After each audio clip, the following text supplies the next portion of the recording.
We're going to be looking at the book of Daniel. Even though Daniel is only 12 chapters, it's a very, very interesting book. So I really had to force myself to summarize.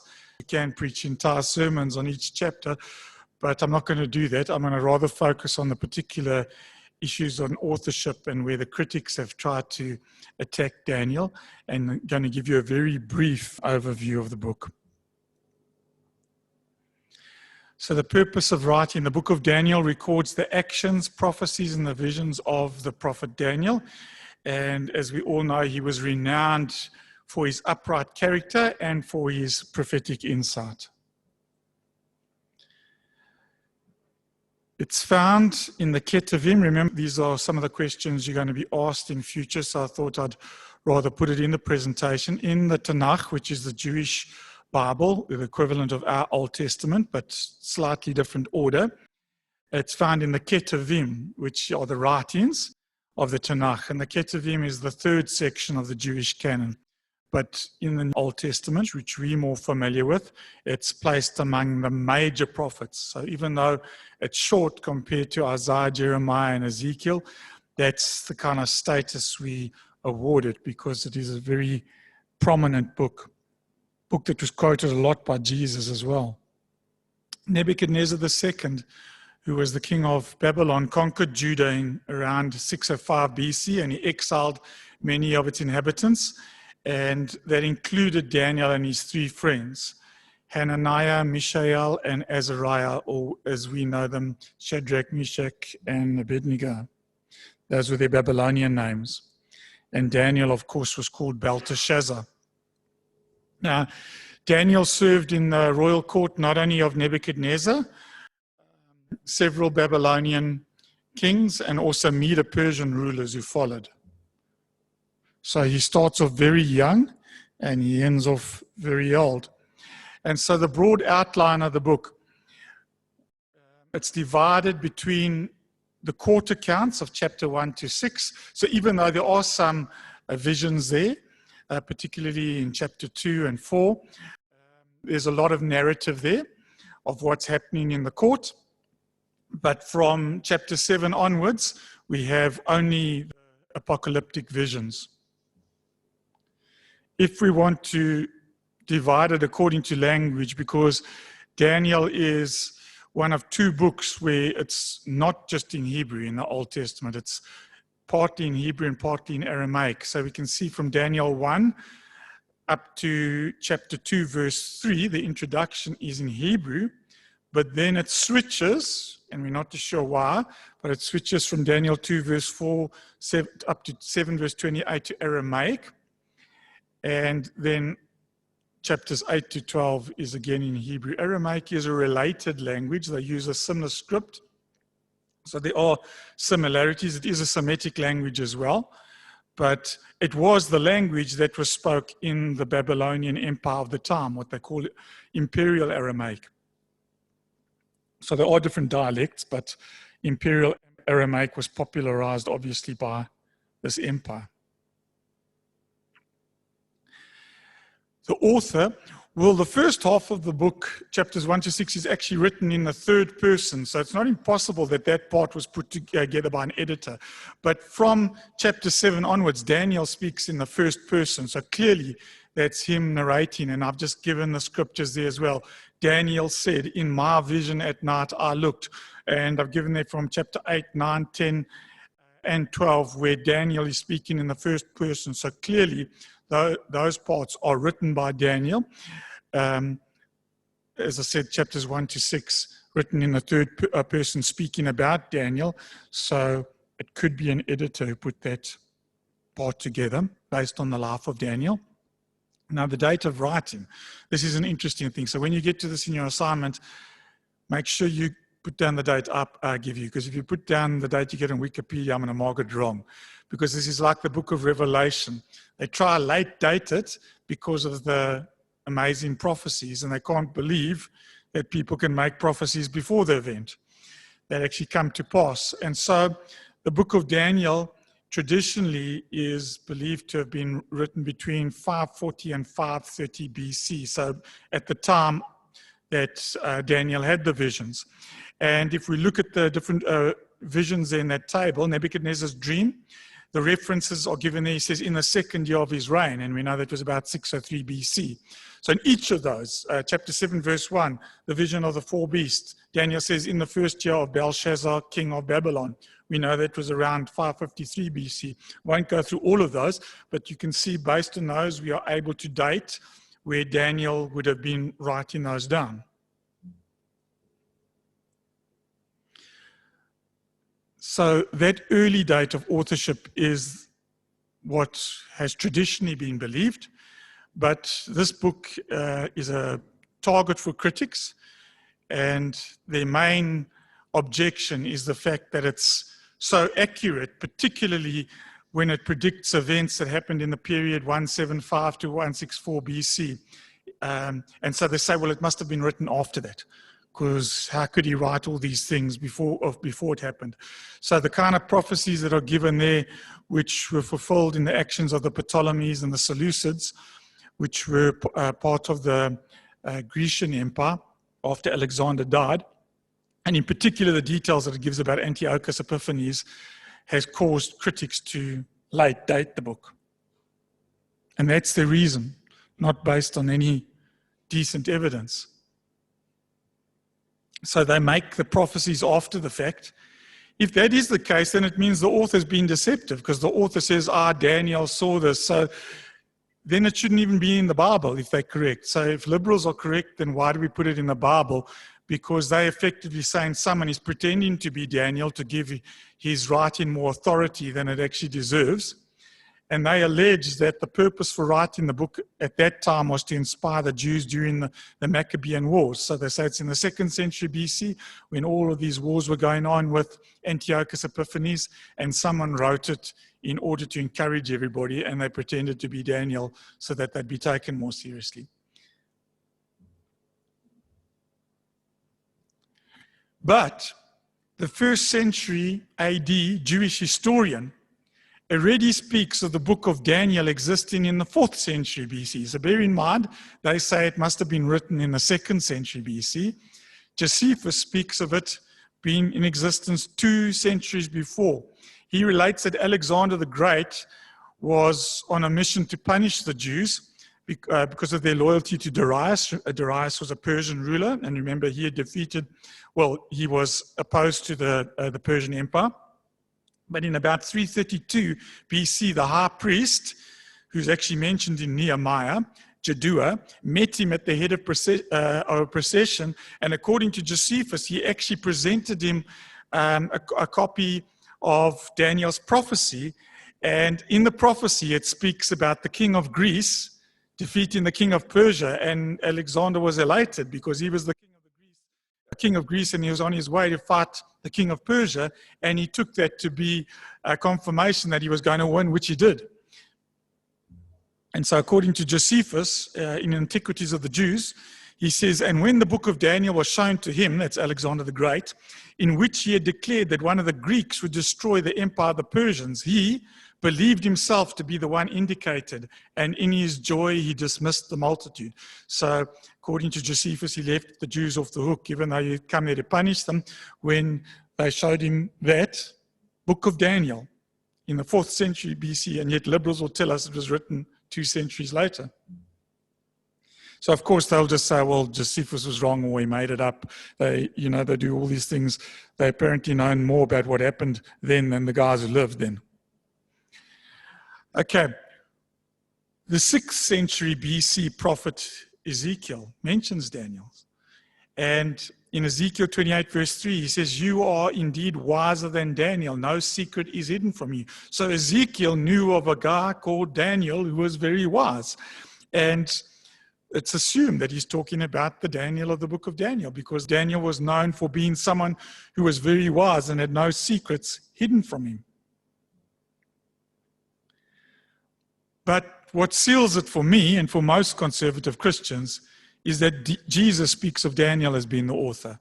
So Jesus says in Matthew 24 verse 15 on the Sermon on the Mount of Olives, or the Olivet Discourse rather.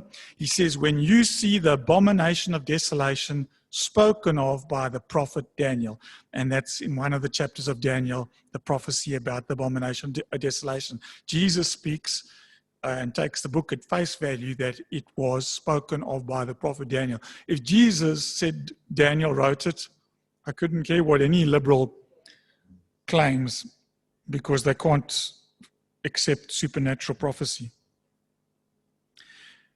The thing that many people don't realize is that the first who suggested the late date for Daniel was actually a pagan, Porphyry of Tyre, in the 3rd century AD, because he had a problem. In contesting Christians, he didn't know how to argue against the book of Daniel because of the amazing prophecies. So he said, well, it must have been written after they happened. And he wrote a 15-volume work called Against the Christians during the greatest persecution of Jews by the Emperor Diocletian. That was the 10th and the greatest persecution. Some 30 Christian apologists like Methodius, Eusebius, Apollinaris, Augustine, Jerome all responded to his challenge. Porphyry tried to discredit Jewish and Christian prophecy by claiming, that was without offering evidence, that Daniel's visions were written by someone who lived in Judea at the time of Antiochus Epiphanes, and so instead of predicting the future, this writer describes what had already happened. That was a pagan who was anti-Christian who came up with that idea, and yet liberals claiming to be Christians say, well, yes, that's what happened. And that was refuted already by Jerome in his commentary on Daniel. Porphyry's book, by the way, was banned by Constantine when Constantine came into power after the persecution of Diocletian. And Theodosius II actually ordered every copy burned in 435 AD. But with the advent of what's called higher criticism, liberal scholars, claiming to be Christians, by the way, saw fit to revive a theory that was proposed by a pagan who was trying to refute Christianity, based on the guesswork of an anti-Christian pagan who actually lived 8 centuries after Daniel, 800 years after Daniel. But he also knew more about these things than the guys who lived 800 years before him. And yet the author of the Wikipedia article on Daniel confidently says, the book of Daniel is a 2nd century BCE, I don't like that BCE phrase either, biblical apocalypse with an ostensible 6th century BCE setting. What are they saying? It's set in the 6th century, but it's actually written in the 2nd century. How do they know that? Well, they took, as I say, an anti-Christian pagan's theory because he couldn't explain how a Jewish prophet like Daniel was able to prophesy things before they happened. But now, today, in order to try and get a bit of a different argument and say that there are more reasons for actually believing it was written later, they use a linguistic argument. And they say that there are certain loan Greek words in the book, and they weren't present in the vernacular at the time Daniel was written. So they say, well, the author, if he wrote in the 6th century BC, wouldn't have been able to use those Greek words, and therefore it must have been written later. So the impression they give you is that there's tons of these Greek words, you know, throughout the book, and it's a clue that it was actually written later than what the author is saying. Actually, there's only 3 Greek terms, all out of the same chapter, and they're all musical instruments, the cithara, the psaltery, and symphonia, translated different things in English Bibles. But those are the 3 words which are actually transliterated from Greek, and they say, well, they weren't around in the 6th century. I don't have time to go into all of them, but I'll just take one of them. Let me read this to you. The existence of the Greek word symphonia was cited by Rawlins as having its earliest known usage in the 2nd century. So his argument was only used in the 2nd century, not known before then. But it has subsequently been shown that Pythagoras, born in the 6th century BC, used the term, and he would have been a contemporary of Daniel. While its adjectival use, meaning in unison, is found in another book that's mentioned over there also from the 6th century BC, the supposed setting of Daniel. In fact, the very fact that it's written in Hebrew and Aramaic points to an early date, because most of the books we've got at that time were written in Greek, because Greek culture had become so pervasive then that even a lot of the Jews were speaking Greek. That's why it was at that time, the 2nd and the 3rd century BC already, they translated the Hebrew Bible into Greek, the Septuagint, because a lot of the Hebrews couldn't read the Hebrew anymore. And the very fact that it was written in Hebrew, and not only that, in an imperial Aramaic, which was the language of the Babylonians, not of the Greeks, nor of the, the Persians.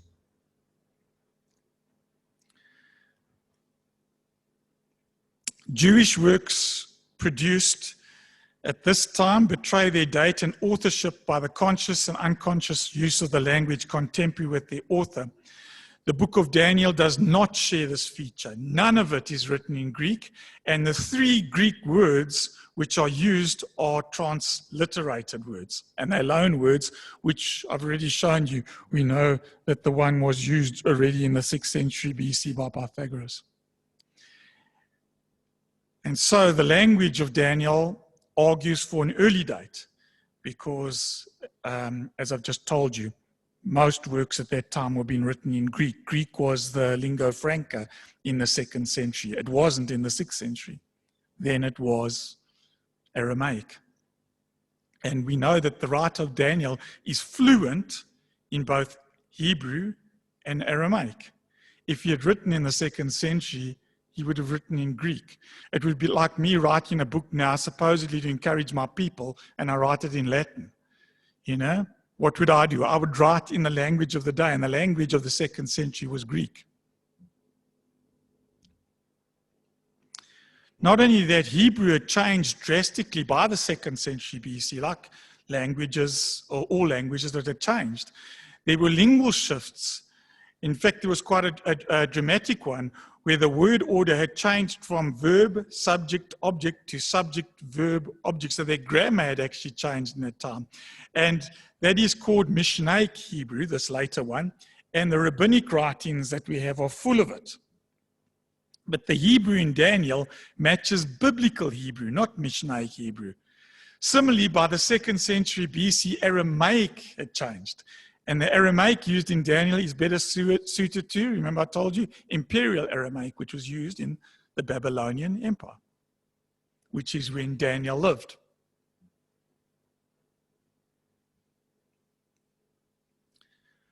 The Dead Sea Scrolls, they found 8 copies of the book of Daniel.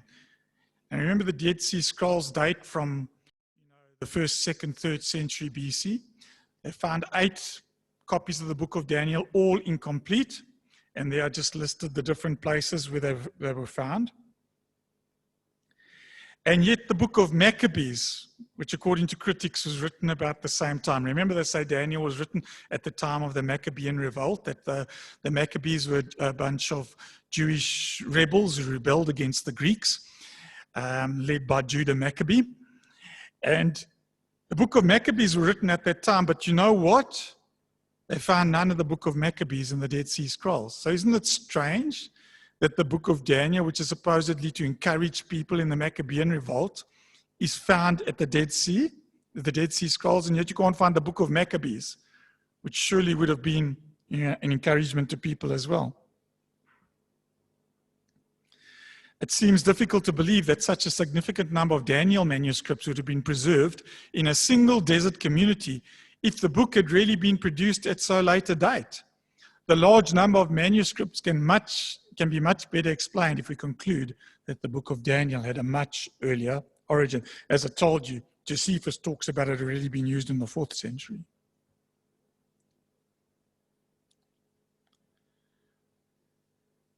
Because Daniel was considered part of the Jewish canon, a late dating does not allow enough time for full acceptance into that canon. Remember, books like Maccabees and all that weren't taken into the Jewish canon.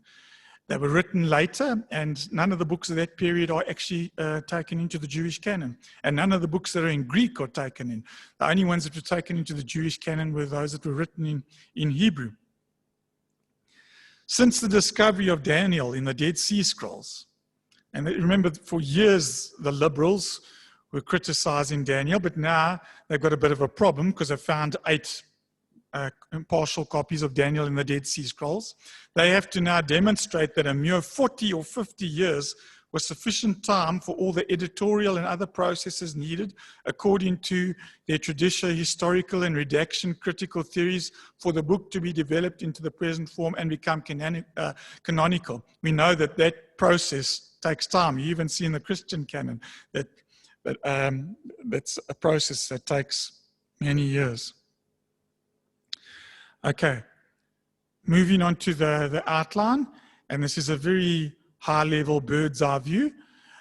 Chapter 1 to 6, remember I told you the court accounts. So chapter 1 is the introduction, which is set in the Babylonian era, and it's written in Hebrew. Chapter 2 is Nebuchadnezzar's dream of the kingdoms, and most of it, well, it's all of it, in fact, is written in Aramaic. Chapter 3, the fiery furnace, in the Babylonian era, and it's written in Aramaic. Chapter 4 relates Nebuchadnezzar's madness, and it's in the Babylonian era and in Aramaic. Chapter 5 is Belshazzar's feast, Babylonian era, written in Aramaic. Chapter 6, Daniel in the lion's den, the Median era with mention of Persia, also written in Aramaic.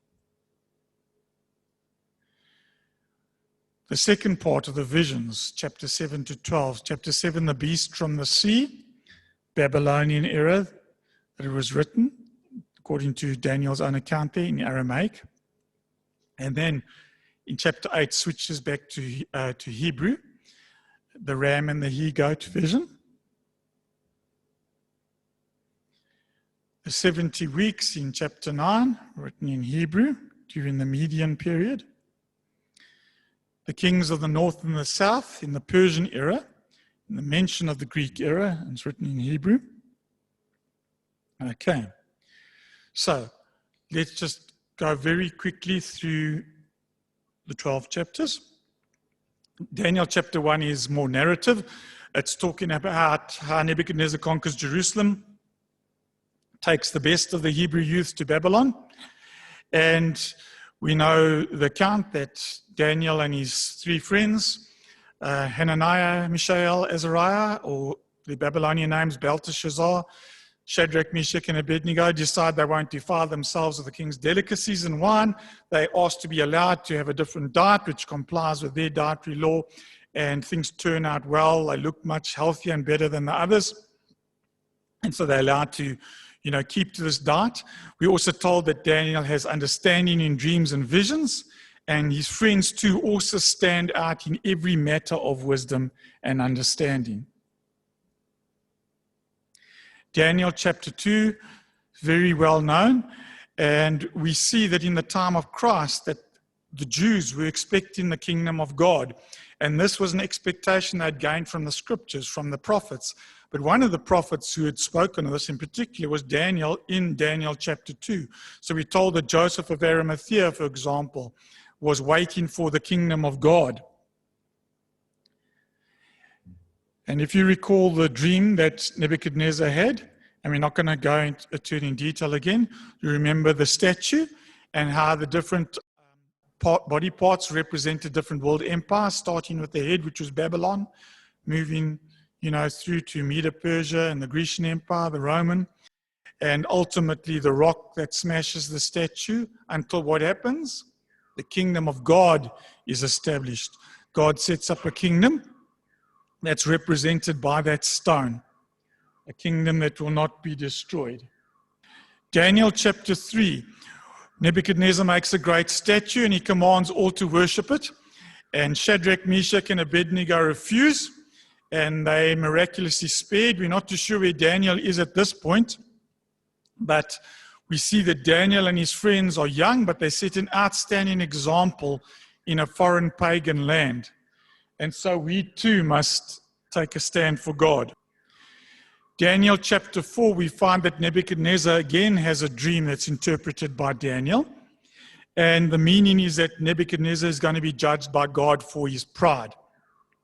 And he effectively loses his mind, and he's later restored by God. But this is all predicted by a dream that he has that is interpreted by Daniel.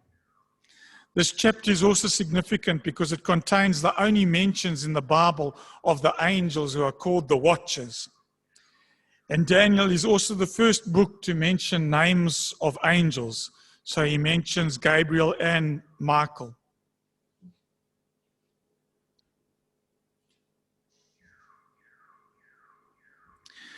Then in Daniel chapter 5, we find that Belshazzar misused the items that were taken from the temple in Jerusalem. And there's writing on the wall from God, and only Daniel is able to interpret the writing, and it is a message of coming judgment from God. Interestingly enough, that's the source of the popular phrase still used today when people talk about the writing on the wall, which is a euphemism for impending doom that is so obvious only a fool would not see it coming, which clearly Belshazzar was. And it also provides the origin for the expression we use when we say your days are numbered. Also comes from Daniel chapter 5. So a lot of the expressions we use today are biblical in origin. Now again, critics used to question Belshazzar's existence. I actually remember in my very young days reading an article in the Britannica encyclopedia where the author of the article tried to claim that there was no such king as Belshazzar. And he was a fictitious person. I wonder if they retracted what they wrote, because subsequently it's been confirmed by an archaeological discovery of the Nabonidus cylinders. And we know that at that time that there was a king called Nabonidus, and his son was Belshazzar, the eldest son. And we also know that he went away and he left his son Belshazzar in charge. And that's why when Belshazzar wants someone to interpret the dream, he says, if you can interpret it, I'll give you the third highest place in the kingdom. Why didn't he say the second? Because that was him. And so that in itself also shows that the author was someone who lived at that time and knew these things. So there we have it. Nabonidus, we know now, made his son Belshazzar co-regent in 553 BC, and he left him in charge of Babylon's defense. And we know as well that in 538 BC, Belshazzar was in the city of Babylon to hold the capital against the Greeks, while Nabonidus, who was the king, marched his troops to meet Cyrus. And Nabonidus surrendered and he fled, and 2 days later the Persian armies overthrew the city of Babylon, as per what is related in the book of Daniel. And the Greek historians Herodotus and Xenophon also record that there was a festival in the city of Babylon the same night it fell to the Persians. They felt very secure. Babylon had amazing walls. They were so thick that a couple of chariots could ride abreast, and they didn't bank on the Persians, diverting the river and then wading through where the river entered the city and taking the city by surprise. Daniel chapter 6 is another part of the story that Bible critics try to attack. It says, starting from the end of chapter 5, and Darius the Mede took over the kingdom. So remember, Belshazzar has been overthrown, he's been killed, Nabonidus has run away, and Daniel says that Darius the Mede took over the kingdom at the age of 62. It pleased Darius to appoint 120 satraps to rule throughout the kingdom, with 3 administrators over them, one of whom was Daniel. So Daniel's one of 3 administrators reporting to Darius. So we're told quite a lot here. Darius, we're told that he's a Mede. That's interesting, not a Persian, because the empire was split between the Medes and the Persians. We're told his age, he's 62. We're told that he appoints rulers in Babylon. Liberal Bible scholars say that according to history, there was no such man as Darius the Mede. And so the writer of scripture must have gotten him mixed up with a later king named Darius, because according to them, he's writing centuries later, so he's getting his facts mixed up. But we know from the Babylonian Chronicles the exact date which Babylon fell. It was the 13th of October, 539 BC. And according to historical records, a man named Gubaru, who was a Mede, was appointed by King Cyrus to be ruler in Babylon. Gubaru was born in 601 BC. So you know what his age would have been? 62. When he invaded Babylon, exactly the age found in Daniel. So is Gubaru the Mede, Darius the Mede, both the same age, both rulers of Babylon at exactly the same time? I believe so. And so the Babylonian record of the conquest of Babylon is given below. In the month of whatever, etc., goes on to say, on the 16th day, Gubaru, the leader of the Gutium, along with the army of Cyrus, entered Babylon without any opposition. Exactly what Daniel says. Later, they arrested Nabonidus when he returned to Babylon. We know from Daniel he wasn't there as well. Goes on to say that Cyrus marched into Babylon. They laid down green branches in front of him. The city was no longer at war. But listen to who rules. It says his governor, Gubaru, the man who's a Mede and who's 62 years old, we know from their records, then installed leaders to govern over all Babylon. According to Daniel, it was Darius who appointed the leaders. So this account says Darius the Mede, Gubaru, installed sub-governors in Babylon. The Bible says the same thing, and the prophet Daniel was one of them. So we might say, well, why does the book of Daniel call him Darius? Well, many historians believe that the name Darius was not a proper name, but a title of honor. So in the same way, you find the Bible often speaks about men and just calls them Pharaoh. It was a title, or talks about Herod, and we know that in the Gospel it talks about Herod and the book of Acts, and there's actually 3 different guys being talked about. So Darius, I believe, was a title. So the man was actually Gubaru, a historical figure who corresponds in nationality and in age and in his location to the person called Darius the Mede. And so they believe that Darius is a title of honor, which means holder of the scepter.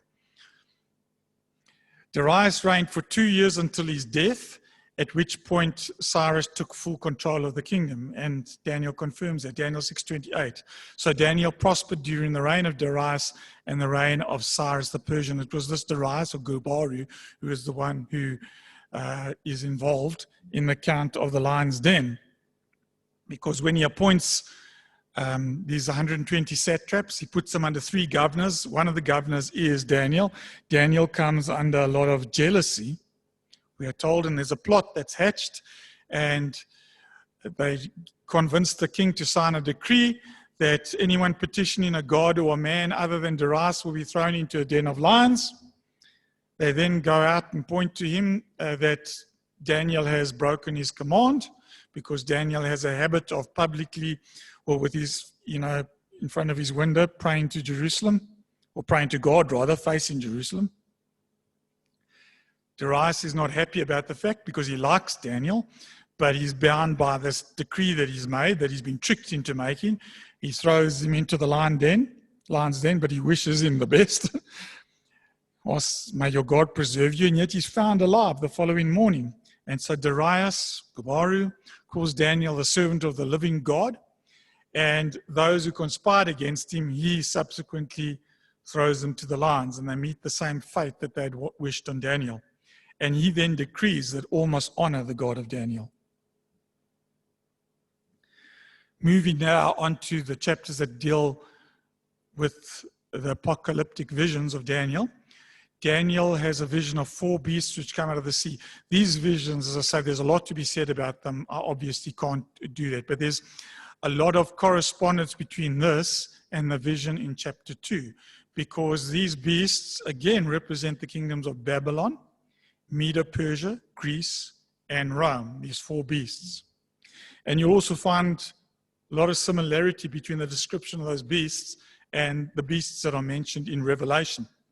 There's a lot of similar imagery in Daniel and Revelation.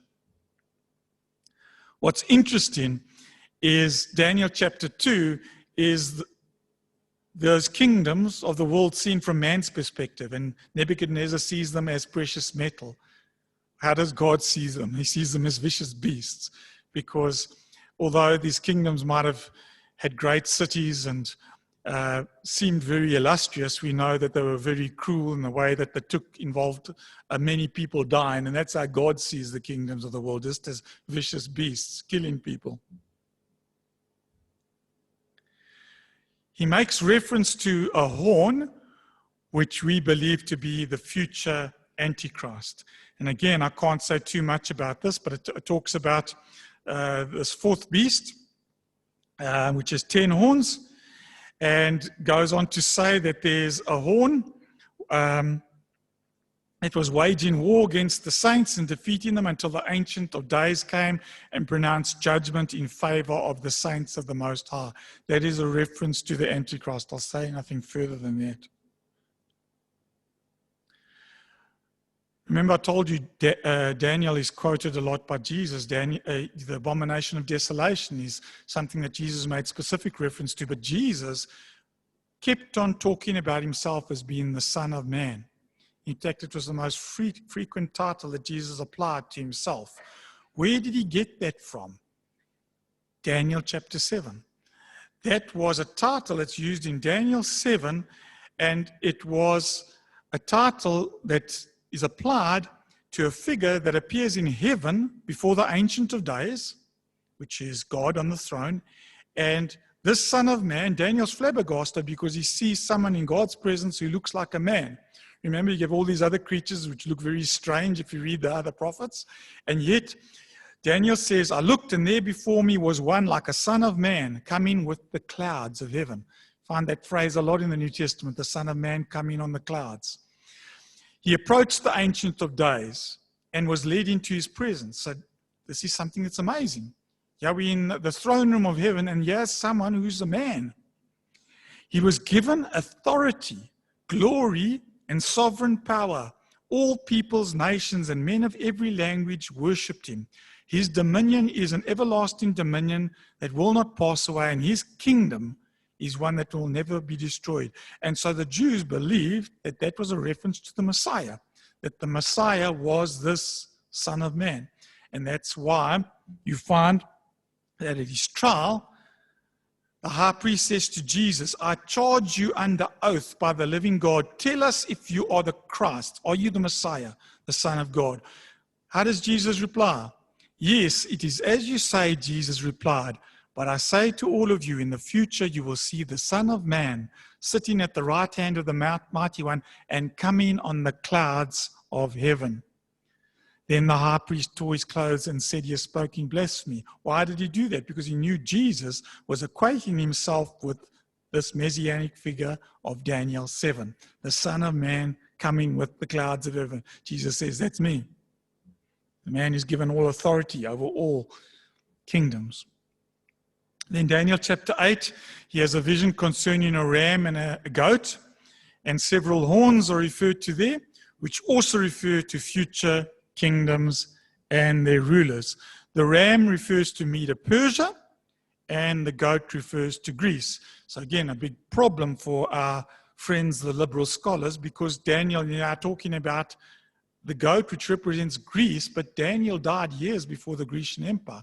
Remember, he was an old man in the time of Darius, and that's when the Medes and the Persians had just taken over. And that empire would still run its course. And Daniel is predicting here, through this vision that he's given, that empire would ultimately be replaced by the kingdom of Greece.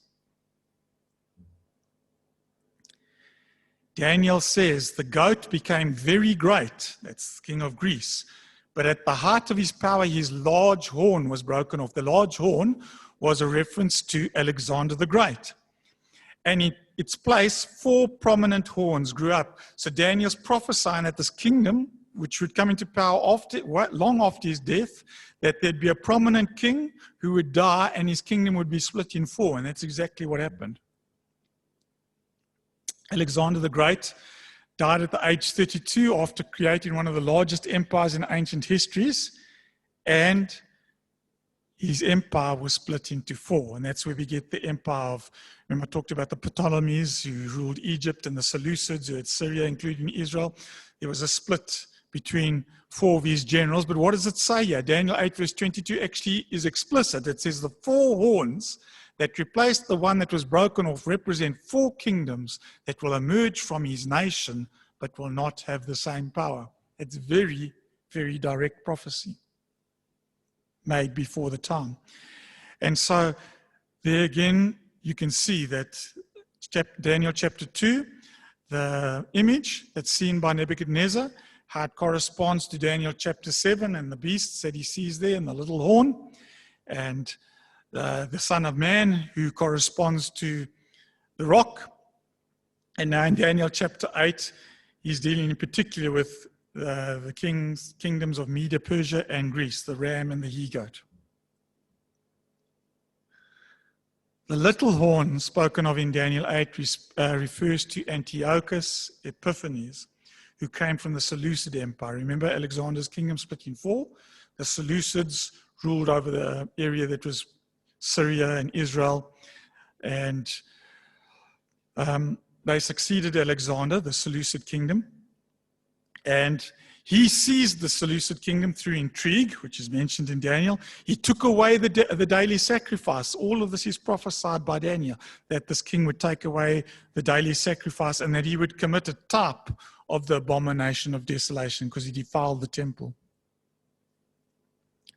So Antiochus IV, it was, once again, Antiochus was a very common name. And that's where you got all the all the cities that were called Antioch. They were named after these guys. Just as Alexandria in Egypt was named after Alexander the Great. Well, he was the 8th ruler of the Seleucid Empire, and he gave himself the title Epiphanes, or Epiphanes, the visible God. So he liked to think of himself as being a god. The people apparently, the Jews included, called him Epimanes, which is basically a play on the word, which means the madman. So he was calling himself the visible God. They called him Epimanes, the madman. He was violently bitter towards the Jews and determined to exterminate them and their religion. And so he devastated Jerusalem in 168 BC. He defiled the temple. He offered a pig on its altar, erected an altar to Jupiter, prohibited temple worship, forbade circumcision on pain of death, sold thousands of Jewish families into slavery, destroyed all copies of scripture that could be found, slaughtered everyone discovered in possession of such copies. So this man was a type of the Antichrist, okay? And that is what led to the Maccabean Revolt. And the book of Maccabees in particular, I know that a lot of Protestants in particular, you know, are cautious of those books because they're in the Apocrypha. The one Maccabee is a very interesting book. Might not be canonical, but it relates those events, and very interesting reading the feats of these small band of Jews who against overwhelming odds fought against the Greeks and, you know, would defeat them using guerrilla warfare. And the name Maccabee came because the first real hero there, Judah Maccabee literally means the hammer. They called him Judah the Hammer. Daniel chapter 9 contains the prophecy of the 70 weeks, and where God gives a very precise timeline of when the Messiah would come and speaks about the Messiah being cut off. It also mentions a future ruler who we believe is the Antichrist, who will make a 7-year covenant. So there's some amazing prophecies in Daniel. And that treaty would be broken after 3.5 years. So still today, when you hear people talking about the Antichrist making a 7-year treaty, breaking it in the middle, that's all from Daniel. And obviously, Jesus elaborated further on that. So Robert Anderson, in his book, The Coming Prince, believed that the 69 weeks began with the decree to rebuild Jerusalem, and that it ended at the triumphal entry into Jerusalem on Palm Sunday. And he did some amazing calculations here. I won't go into detail. As I was saying to Ken, you know, all these, dates, we obviously have to be careful because we know that the calendar is out and we don't know when the errors were made. But it's still incredibly remarkable. If you look at these calculations that he made, he worked out that between the edict, the decree that was mentioned by Daniel, until Jesus rode into Jerusalem on Palm Sunday to be, become the Lamb of God, presented as the Lamb, it was exactly 740 days. And if you work that out, you'll find out that's exactly 69 weeks of years of 360 days to the day, according to his calculations. Quite amazing. Why is there a gap? Ken explained this when he was talking in the church, so I won't go into detail on that again. We know that we believe that there's a gap period that we're living in now where God has stopped counting time, and that last week, the 70th week of Daniel is actually the tribulation. So that's why the tribulation is 7 years. It's a week of years. So there you can see it depicted over there, the 69 weeks until the Messiah, the anointed one, will be cut off. And we're in this interim period, and then ultimately the future prince who is to come, the Antichrist, will operate during that period when he confirms a covenant for 7 years, breaks it in the middle, sets up an abomination of desolation. So Daniel repeatedly refers to the abomination that causes desolation. Chapter 8, chapter 11, chapter 12. Now, some see this as the fulfillment, they see the fulfillment in the desecration of the temple by Antiochus Epiphanes, because he did desecrate the temple. But he was just a type. How do I know that? Because Jesus spoke of it as being in the future. And Jesus lived after Antiochus Epiphanes. So Jesus was during the time of the Romans. The Greeks had come and gone. Antiochus Epiphanes had come and gone. And Jesus still tells his disciples, when you see standing in the holy place, the abomination that causes desolation, spoken of through the prophet Daniel, let the reader understand. So Jesus speaks about a future event, the abomination of desolation, which means that Antiochus Epiphanes was just a type of the Antichrist. And so it's important to remember that biblical prophecies often have dual or multiple fulfillments. You have an initial fulfillment and then a final and exhaustive fulfillment. We see that with the prophecy about the virgin shall conceive. If you read Isaiah chapter 7, the prophecy has initially been made about Isaiah and his wife. Okay. But Matthew applies it to Jesus, and he speaks about Mary being a virgin, giving birth to Jesus, and he says this was to fulfill the prophecy. And so some prophecies about the Antichrist have an initial fulfillment in men like Antiochus Epiphanes IV, even in Nero. Some people have tried to make Nero the Antichrist. He wasn't. He was a type of the Antichrist, as was Napoleon, as was Hitler. But they have a final and exhaustive fulfillment in the Antichrist of the end times. So Antiochus, you can absolutely look at what he did and say, well, that's a type of the abomination of desolation. In fact, in the book of 1 Maccabees, they call it the abomination of desolation. So the writer, and that also is interesting because it shows the person who wrote 1 Maccabees, which was written in the 2nd century, was already familiar with Daniel. And yet we get these clowns who try to tell us that it was written at the same time. Yet he's talking about the abomination of desolation, showing that Daniel was already considered scripture then. And that doesn't happen overnight.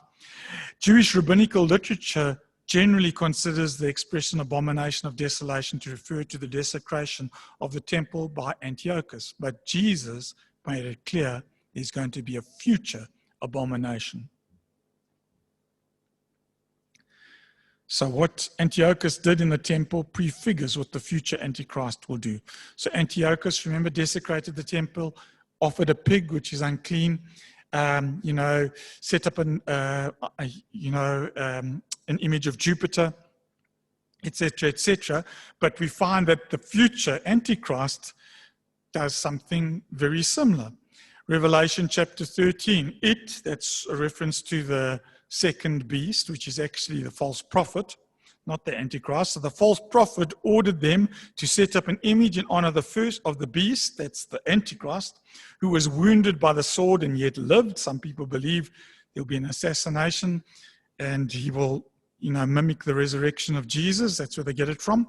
The second beast, that's the false prophet, was given power to give breath to the image of the first beast, so that the image could speak and cause all who refused to worship the image to be killed. So we believe that that is the future abomination of desolation. Paul also speaks about it as well, about the Antichrist, defiling the temple. Daniel chapter 10 gives a behind-the-scenes view of the spiritual battles that occur. So amazing. We know we've heard a lot about the divine council, and we know that there's these mighty angelic princes who have authority over nations. And here we find reference to the prince of Persia and the prince of Greece, who appear to be mighty angelic rulers. And they're clearly evil because they oppose, it seems to be Gabriel that they oppose, because although he's not mentioned by name then, based on the previous chapters, it seems that Gabriel is the one coming to Daniel, and ultimately Michael, who's identified as being the prince who looks after Israel, has to come and assist Gabriel.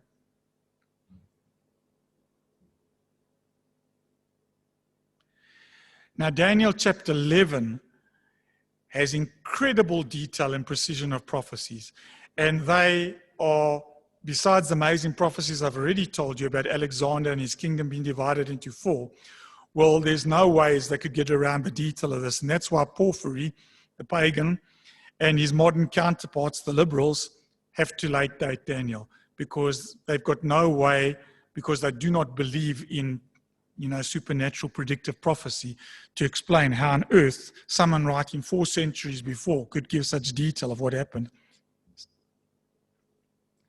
And, well, let's just read a portion of this. 3 kings shall arise in Persia. The 4th shall be richer than them all. This isn't what it says there. This is just a narrative explaining what he's predicted there. And fight against Greece. These are the details he's given. A mighty king's empire, that's Alexander's, will be divided into 4 parts at his death. The southern part shall become the strongest. We know that's Ptolemy's in Egypt. Joined by a marriage, the king of the north and the south will be allies for a while, but the arrangement will not last. There was a marriage between Antiochus II of the Seleucids and Berenice, the daughter of Ptolemy II. I'm not going to go into all of this. If you read the kind of detail he's giving here, he's talking about marriages, alliances, armies invading here, and they're incredibly detailed. And so the liberals and the pagans, earlier on had to say, well, it must be someone who wrote later who's pretending to be Daniel, because how could he know this before it happened? There's some more detail, incredible detail that's given there. There's even more. And for the sake of time, you can see it in the notes. I don't want to go into it. What I do want to mention, though, is Daniel chapter 11, where I believe there's a switch. Because some people will say, well, it's a very close match, but the later parts seem to be incorrect. They're not incorrect. What happens is, there's a switch that in the later part, it actually starts talking about a future king. It switches about from speaking about Antiochus to the Antichrist, and we believe that that happens in verse 36. So bear in mind, if you ever do a study of the book, Daniel 11:36 is commonly believed to be a switch where it goes from this type of the Antichrist, Antiochus, and it now starts talking about a future ruler. And that's why when you read those parts, they weren't fulfilled, because they're still to be fulfilled. And this future leader, which many identify with the Antichrist, will invade Israel. Daniel 11:41. He will also invade the beautiful land. So again, this is a prophetic passage which has multiple fulfillments. Another note I just want to give you, there's a prophecy there about 2,300 evenings and mornings in verse 14. And some people try see that as part of future prophecy and try to see the significance. I want to tell you it's got no significance for future prophecy, because it lies in the portion of the prophecy that pertains to Antiochus Epiphanes IV. Remember, I told you the switch only happens in verse 36. So as that prophecy is in verse 14, that's got nothing to do with the future tribulation. So don't try to figure out what's the significance of 2,300 evenings and mornings. There is none. Not in the future anyway. And then the last chapter, Daniel 12, it talks about Michael, the angelic patron and protector of Israel, who's going to stand up in a future time of trouble. Daniel 12 verse 1, at that time Michael, remember it talks already, we've seen how Michael intervenes. as the mighty prince who protects Israel.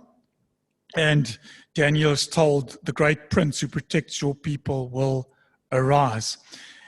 Interestingly, that corresponds again to Revelation. In Revelation chapter 12, what do you find? The Antichrist, where the dragon, Satan, and the Antichrist, where they persecute the woman. Remember the celestial woman who represents Israel?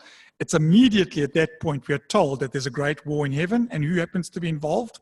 Michael, who is the defender of Israel. So while this is all happening on earth, we find there's a celestial battle between Satan and Michael and the angels. We are told that the Jewish people shall be delivered if their name is found written in the book. Interestingly, Daniel is also the first book that explicitly talks about immortality and resurrection. We know that Jesus, when he was talking to the Sadducees, quoted from the Torah, because the Sadducees only accepted the Torah. They didn't accept, the writings. And that's why they were astounded, because they asked Jesus this trick question, and he answered them from the Torah, which they claimed had nothing about resurrection. Remember when he said, I am the God of Abraham, Isaac, and Jacob, and he's not the God of the dead, he's the God of the living. But this is the first explicit one. Daniel chapter 12, verse 2, it says, multitudes who sleep in the dust of the earth will awake, some to everlasting life, others to shame and everlasting contempt. So remember, with your book reviews, you have to give a key verse. You can choose whatever key verse you like, but I like that verse. Okay, the first prediction of the resurrection. And then Daniel is told to seal the words of the scroll until the time of the end. He's also told that many will go here and there to increase knowledge, and that's why it's another amazing prophecy. He talks about the increased travel that we see in our times, and also the knowledge explosion, something that we've seen in particular from the beginning of the 20th century, how we've become a global village, and how there's been this great explosion in knowledge predicted by Daniel, or the book of Daniel. What's also interesting is the book ends with a scroll that he's told to seal, and the book of Revelation opens with a sealed scroll. And I believe it's the same book, because it's the time of the end. And so the scroll that he seals is then, remember, they want to know who's worthy to open the scroll, and only the Lamb is found worthy to open the scroll. And so in Daniel 12, we're still also told that the time of trouble for the people of Israel will be for a time, times and a half a times, 3.5 years. There's going to be a time of trouble after the covenant is broken. God will purify and preserve his people. There'll be 1,290 days from the setting up of the abomination of desolation. So it's future, to the final consummation of all things. Blessed is he who reaches day 1335. And you'll recall that we believe that that's the judgment of the nations, the 75-day judgment, or the 75 days where the nations are gathered and then judged, and those who are judged fit to go into the millennium are the ones who are blessed. And then the book closes, Daniel 12, verse 13, where Daniel is told to go your way till the end. You will rest. Daniel was going to die. And then at the end of the days, you will rise to receive your allotted inheritance. Okay, what a beautiful, promise to Daniel. You're going to rest for a while, Daniel, but you're going to rise and receive your allotted inheritance. And so there's a little table. I won't go through it now. Just some key parts where I showed the parallels we can find between Daniel and Revelation. In particular, this constant reference to 3.5 years, the talk about the 10 horns, the imagery that's used in all the beasts we find cropping up again in Revelation, the war against the saints, the beast who boasts and blasphemies, the abomination of desolation, which has its equivalent in the image, the Son of Man coming on the clouds, the scroll that is sealed but then opened, and then, as I told you as well, Michael rising to protect Israel, the parallel between Daniel 12 and Revelation 12. So, just to close off very quickly, I just want to mention the additional portions to Daniel that are not in the Protestant Bible. There are 3 additional portions that were actually found in the Greek text. So the Greek text of Daniel is significantly longer. So the Septuagint has a longer version of Daniel. It contains the same portions that we have in the Hebrew, but there are 3 additions. There's the Prayer of Azariah, remember one of Daniel's friends, and the Song of the Three Holy Children. There's a story of Susanna and the elders, and there's a story of Bel and the dragon. They remain in the Catholic and the Orthodox Bible, but they were rejected by the Protestants in the 16th century. Why? Because they were absent from the Jewish canon. And in fact, the reason that they put as separate books is really due to Jerome.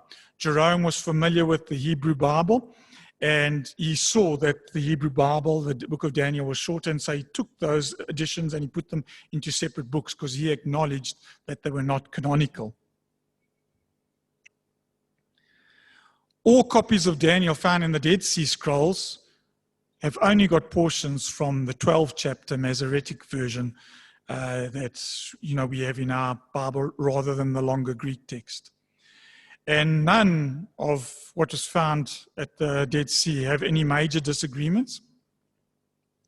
And in fact, they even preserve the language switches from Hebrew to Aramaic, the portions that they found. So that's even in the Dead Sea Scrolls, we find that same switch between Hebrew and Aramaic. And so, just in closing, just to mention the 3 editions which are listed separately in Catholic and Orthodox Bibles, but in the Septuagint they were part of the book of Daniel. Because they were stories that were about Daniel, but they were obviously stories that weren't part of the original book. And so the Prayer of Azariah is just a reference to a prayer that one of Daniel's friends is supposed to have made at the time of being thrown into the fiery furnace. That's what that's all about. Susanna and the elders is a story about a woman who effectively, there's 2 men who want to seduce her, and she refuses to give in to them, and so they make a false accusation against her that she had committed adultery, and how Daniel is called in, and very much like a modern, courtroom scene, he's wise enough to separate the 2 men and ask them to give their stories, and it turns out their stories don't match, and based on that, Daniel, in this particular short portion, is able to, realize that these men are fabricating the story. And then also a very interesting story, but again, not canonical, whether it's true or not, or something that was just made up, or where there's an element of truth. It's a very interesting story about Bel and the dragon. In that particular story, what happens is there's an idol, Bel, and they believe that it's, a god because it miraculously consumes sacrifices, because they put food there every, evening, and when they come in the morning, the food's gone, and yet the doors are all locked. And again, Daniel, acting in the role of detective, catches them out, because what he does is when the king, uses this as evidence, well, this must be a god, he goes in with him and he spreads ashes on the floor. And when they come in the morning and they open the locked doors, they find footprints all over the ashes. And it turns out that the priests have got a secret corridor that they've been using, and they come in and swap in all the food at night and eating it. And people think it's the idol. There may be an element of truth in it, we don't know, but it's not canonical. But again, nonetheless, an interesting story. And I just thought I'd mention it to you that those 3 short works in the Catholic and the Orthodox Apocrypha were part of the Greek book of Daniel, but never part of the Hebrew. And we know that now with the authority of the Dead Sea Scrolls as well. And that is it.